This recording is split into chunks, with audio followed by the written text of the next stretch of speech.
An East Texas pilot and his passenger made a scary but safe emergency landing thanks to the help from a nearby Flight for Life helicopter pilot. Thursday evening, the landing gear of pilot Cessna 210 malfunctioned, leaving him stranded in the sky and anticipating a hard landing.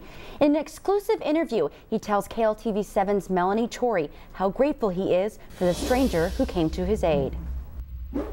The shape the plane is in now hardly illustrates the gravity of the situation.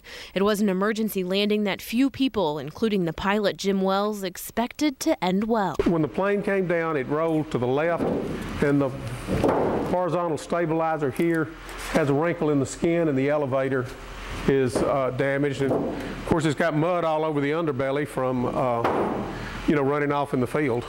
As Jim headed for the runway, he braced himself and his passenger for a hard landing.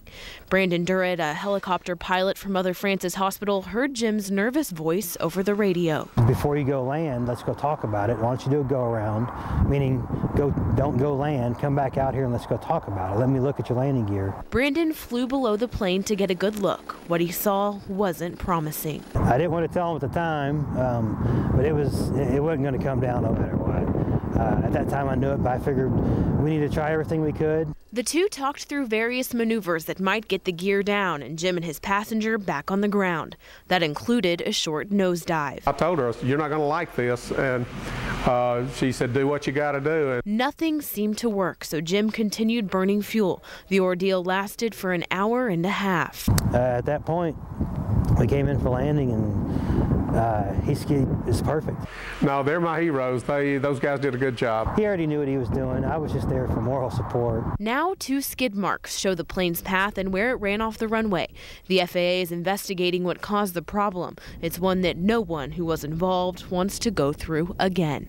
In Palestine, Melanie Torrey, KLTV 7 News. The Flight for Life helicopter pilot said he was merely paying it forward by helping out. He said the same thing happened to him 10 years ago, and a stranger talked him through the dilemma over the radio.